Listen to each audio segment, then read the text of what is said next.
All right, man. So this is the New Old Heads Backstage series. New Old Heads. That's right. Turn it up. My name is DJ Spoolz, 1/4 of the New Old Heads, and I'm here with DJ Boogie Blind. What's up, man? What's up? How are you today, man? I'm great, man. Yourself? I'm in your neck of the woods, man. You tell me what's good. Hey, man, it's better now that you guys are here, man. I appreciate that, for real, man. We've been looking forward to this for, since I heard about it. I know that for sure. I appreciate it, man. So, yeah. You guys been doing a lot of promo. I got all the tags on Instagram. Nice, man. We try, man. I felt like if I would have retweeted, reposted all of them, I probably would have got yelled at, Just flooding your friends' timelines. Yeah, and dude, we know you're going to Indiana. Enough. Well, welcome back, man. Again, thank you, man. It's been so long since I've been in Indiana, man. I'm glad to be back, man. Yep, we're glad to have you, man. Let's get into it, man. So I'm a DJ as well. I fancy myself one. So X-Ecutioners is obviously a crew I've been familiar with since I started DJing. So how did you first get involved with the X-Ecutioners? Well, I was actually like a kid prodigy DJ in my neighborhood back in the early 80s. And I would say around like 89, 90, I had met Raider, you know what I'm saying? But I was already DJing, like, because it was always in my household, you know, growing up and things like that, doing parties, doing the block parties and all that stuff. So what neighborhood are you from? I'm from 112th and Lenox in Harlem, New York. Okay, word. And basically, I got infatuated with, the whole beat juggling, scratching phase, because, back then it was like Aladdin, Cash Money, Joe Cooley, Barry B from the Get Fresh crew, and then, Steve D came about. You also had, like the Superman crew, DJ Scratch and Clark Kent and everybody. Right. And I guess that was like the reason why Steve D and Sean C and Diamond J and Raider and Rob Swift formed the X-Men. Right. And that was 11 total people in that originally, right? Something like that? It was a little bit more than that. Was it? Okay. It was more than that. Gotcha. But but to answer your question, I grew up with Raider, in my preteen years, and we used to steal records from each other and borrow records and stuff like that. And you fast forward years later, the hoop dreams didn't work out for me, and all the stuff that my family wanted me to do, go to college, do this, do that, do this. And something that I was doing as a little kid turned out to be what, was what I'm doing to this day. And Raider was one of the people that just gave me a chance, and gave me an opportunity because he wasn't threatened by me and he wanted me to excel and be a part of, their situation. And I got the blessing from him and Rob and Sinister and Total Eclipse and their management at the time. And slowly but surely, I was a roadie, and then from a roadie, became doing this type of duties or so-called road managing, so-called setting up equipment. It just evolved into, our friendship evolved into a professional relationship more than just the personal relationship. Dig it, man. And that's cool. Somebody, like Rock Raider, rest in peace, man. Like from watching Scratch, something I always took from that is how much he would talk about practicing. Yeah. Practice. Any chance he got, he would practice. Go to Steve's house and practice. So that's got to be. And I feel like that's the most important part. I mean, to this day, I might not make 1,000 beat juggle routines like I used to in that era, but when you got to do clubs or you got to do parties or you got to do a showcase or you got to do anything where you actually care how you sound, you should be practicing. Absolutely. And I feel like, I don't take nothing away from any DJ, but you should care how you sound. I completely agree. I feel like there's a certain handful of people that kind of try to frown upon actual transitions and mixing and beat matching and having people don't even care. It's just I feel like there's a generation of, I call him Dino. Dino from the Flintstones? Oh, yeah. It's bow, bow, bow, bow, bow, bow, bow. And they just slam the record, bow, bow, bow. But, I mean, to each his own, Right. But, I can tell you as a DJ, I appreciate people who take it seriously like you do, and the things that you just said are important to you because, again, that sets people aside or apart from the crowd, that's what makes you different from everybody. If it's worth doing, it's worth doing right, right? Man. So. Yeah. for sure. We kind of answered this already, but the DJs that inspired you to kind of do what you do, you mentioned Rock Raider, other people in the Executioners. Steve D was one that you mentioned that stuck out to me because he won a DMC or two, right? He's one of the reasons why, is the reason why a lot of us formed together. I still was friends with Raider during like the whole beginning of the X-Men and whatnot, and they used to have like private practices and battle each other and time each other, battling each other, and it was like closed doors because they didn't want anybody to steal the style, right? Or whatever. And it's a competitive thing, DJ. Yeah. And I feel like we carried that on in the future when I was battling and I was with a group called the Low Lives, and it was myself. Actually, the two founding members was Cut Fuchsius and DJ Precision. Okay. And then they recruited me and put me down. And then, a year or two later, they created a monster by the name of DJ Shifty. Uh-huh. So, it's like, just imagine practicing with those guys all the time. That's got to be incredible, man. Yeah. And just make you also, again, just want to be better and step your game up. And it's a competitive thing. Oh, yeah. So, That's a fact. So as, being with the Executioners and just DJing, I imagine you've traveled the world. Oh, yeah. Here and there. Yeah. So what are some of the favorite places that you've been to be able to perform and do what you love to do? Oh man, that's like we can. You got film over there. Give me 4 or 5 places that stand out. I would definitely like to say Germany is dope. Shit, man. Of course, England. I feel like England really pushes the genres and things like that. They have for years too, right? Yeah, for years. From house to drum and bass to trap to even rock EDM. Music. Yeah, everything. For sure.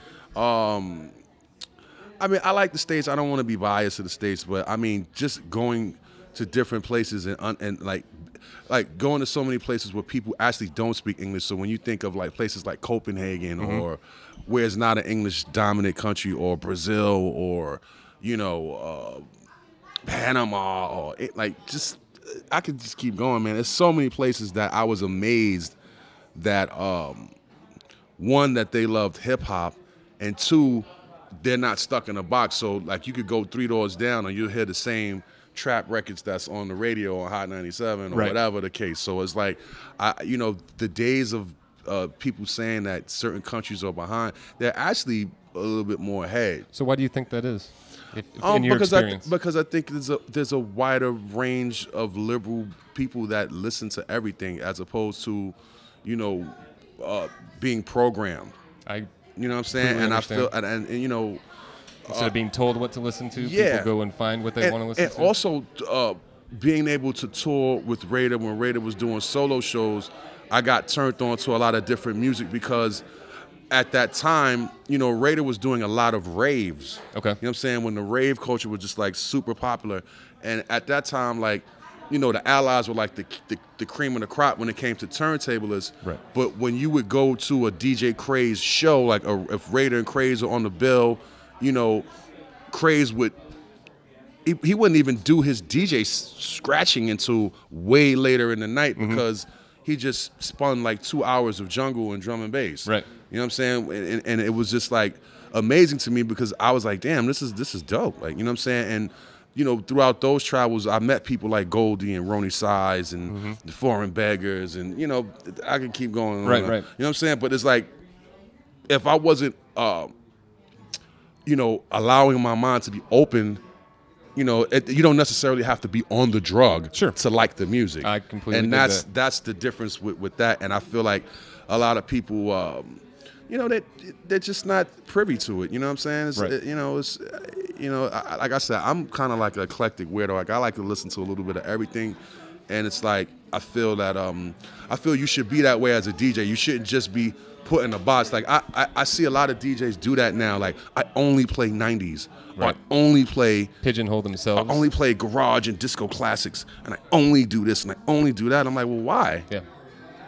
Because you got to challenge yourself. Like, I get a thrill out of playing these younger records because I need to know how to transition in and out of them. It's not like a normal party where everybody's 35 and up and they're waiting for the verse, right? And you got to let certain songs breathe. Like it's a technique to those genres, and people really don't get it because they're just not. They just brush it off. Sure. No, that makes sense. You know what I'm saying? It's like you can't brush it off. It's like nobody brushed off your music when you were on top or when you were popular. Exactly. So you gotta Show evolve. love back, right? You gotta You know? evolve. Yeah. No, for sure. And actually brings me to another quick question. So when you're not performing, you just mentioned you're eclectic. You like all different kinds of music. So like, if you have an iPod or something like what's on there right now? What's something that or just some stuff honestly, you like to listen to? Honestly, I just been banging that Nerd album all day. Like Yep. that shit is just so fucking dope. I just think it's just so different, and it's, it has like the Rihanna and the Future record that you can still like bop in the clubs, but then it's like it has like it's classic left field nerd vibe, Yeah. you know. And I'm also listening to this. I don't know if they're a group, but it's called Her. Okay. They're really fucking dope, bro. Like, I don't know if it's a group or it's a girl or it's because I only hear one vocalist, but actually I heard something where it's her and him, so I don't know if there's like but it's really dope. I mean, I've been listening to a lot of things, man. Like I got like a new Andy C drum and bass mix. Okay. I'm all over the place. Nice, bro. man. It's fucking weird. Well, that's cool. It's that same kind of eclectic, well-rounded. Yeah, I mean, if you, approach I or feel like, whatever. and that's how you gotta approach. Like, as a DJ, I just feel like once you put yourself in, I mean, it works for certain people. You know what I'm saying? It really does. Like, I only do this, but I just feel like don't frown upon, what's out there, and also, for my personal, I just like watching girls dance, man. Sure. After a while, I don't want to hear Metatropical, Monoslogical, Logical at 1 o'clock. Like, and girls got on high heels. I really don't think they're going to drop it low to all those words. I can dig it. There's a time and place. Like, there are times and places where I want to hear Murder I do want to hear the new hip hop or what's coming up or what have you. But then there's times where I'm like, you know what? I just had 2 Jack and Cokes, and I really want to look at this girl. Trying to have a good time. Yeah. Like, time and like, a place for everything. Yeah, That's you gotta well have. put. I just feel like everything is about balance, man, and especially DJing. Like, I just feel like sometimes people just bash things without even having an understanding of it, and they just want to feel like they're gatekeepers or, I'm the authoritative figure of hip hop and all this shit, man. Fuck all that shit, man. Like, just be happy. Do you think hip hop is unique in that regard, or do you think all music is like that, I where you don't have think- your I don't think authoritarian I don't type really cast? think hip hop is unique in that regard because, sad to say, hip hop is the only genre that don't salute their legends. That's it. Like, you can go to a Rolling Stone concert, it's going to be sold out. Yes, You sir. can go see Barbra Streisand, it's going to be sold out. You can go see fucking I just Ray saw- Barretto, Eddie Palmieri. You can see all these guys that's been like. You can go to Roy Ayers concert. Dude, you I can go to saw all these. Tom Petty over the summer, Yeah, and before I he could barely, passed. luckily, and Right. shoulder to shoulder. Yeah. There was nowhere to sit. Yeah. Like, it was crazy. No, and I feel like, it's a shame when you have these so-called analysts and purist hip hop guys disrespecting Chuck D or disrespecting Kool Herc or disrespecting, Flash or something like that. Right. Like, I don't want to hear that old shit. Like that's the first thing. Like, I feel like in that hip hop paradigm, both sides do the same shit. I don't want to hear that little shit or the youngness and all the pill rap. You're right. And then those same people are like, I don't want to hear that old shit. Yeah. I don't want to hear them old ass beats. I don't want to hear no drums. You're right, man. You know what I'm It saying? does. So It it's does go like- both ways. I feel like hip hop is the only genre that's it's like a big disconnect. And it's because, everybody's just, everybody needs money. Don't get Right. it twisted. But I just feel like, there's not a balance. It's just not. I completely It's really agree. not, and it's not even a New York thing. I feel like more places celebrate hip hop other than New York. You know what I'm saying? And it's a different vibe everywhere else. Oh, you know yeah. what I'm saying? So, some people might like West Side Gun and Conway. Some I'm people one of might them. like Black Milk. Right. Some people might like Lil Debbie. Right. Some people might like, you know what I'm saying? Right. Like, so it's it's so much stuff out there that you can grasp to. I think for myself. So speaking, I'll be 35 here in a few weeks, man. So when I was 17, 42. yep. When I was, must be nice, man. Yeah. when I was, 16, 17, 18, I was a bit of a hip hop snob, I would think. You know what I mean, to an extent. But the older I've gotten, I've tried to. I used to be like, I'm not playing any records if they're not from Fat Beats. I was totally a fucking asshole. Like, if Eclipse didn't play it, or Stretch and Bobbito didn't play it, right, or DJ Red, like I was one of those guys until I went to a party and I realized that girls like reggae, and girls like Mary J. Blige. So I think I need to blow my check on these records next week so I can keep getting booked. That's right, man. No, I think that balance is important, man. I completely agree. Man. So the last question I got for you, man, is, and it's kind of one you've probably had before, one that gets asked often, but what are some of, just throughout your career, since you've been doing what you're doing, what are one or two moments that stand out for you, people you've met, places you've been, situations that you've been in that just stand out to you, where you're like, you know what, this couldn't have happened to me if I hadn't taken the path that I chose? Actually, to be quite honest, it's being able to people that you went to the store and brought those albums, and you can actually go on your phone and call them, and have conversations and ask for advice, like on some man shit, like what can I do? How should I handle? What can I do to manage money better? Or how can I, how do you make this recipe with the crock pot? You know what I'm saying? Just life shit, friendships. Right? And I feel like that is one of the. I think that's one of the best feelings ever. Yep.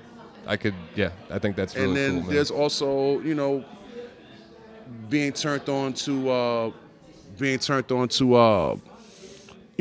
record stores and being able to go anywhere and know the DJs who actually know more about my shit than me. Yeah. That's got to be a cool. You know what I'm saying? Man. Like, it's crazy. Like, oh, I got this mixtape that you did in 2001. I'm like, where the fuck you get that? I don't even have that. Yeah. So it's like those are the things that are important to me. And another thing that I learned through traveling and meeting different people is like everybody's human. Like, you can't dehumanize somebody. I mean, you might have a bad day or something's happening in your life, but you got to treat everybody, the same, whether it's you, whether it's the person hanging up the paintings, whether it's the person at the door collecting the money. Right. Everybody's human, and and that's one thing that I've learned over the years, because I have met some people that I actually idolized and looked up to, and they treated me like shit. Yeah. And that right there is like, I can never do that. Right. No, that's no matter what level. I can't do it. No, and I can appreciate that, man. I've heard some horror stories of friends of mine who met people that they looked up to and they were a dick to. You know what I mean? And that's unfortunate. Yeah. So it's awesome to hear you talk about how just important it is, aside from all the music or any fame or any money, just to be a good quality human being, man. Like, yeah, man. Because at the end of the day, it's like you never know who can help you in a situation. Or not even that. It's just like, just be kind. Yeah. Don't be a dick. Yep. I think that's a good place to wrap it up, man. DJ Boogie Blind. Hey, man, pleasure for having me, man. I appreciate y'all. Thank you. Keep for your doing time, y'all man. thing. Which is the young old heads. What's it called? The new old heads. The new old heads.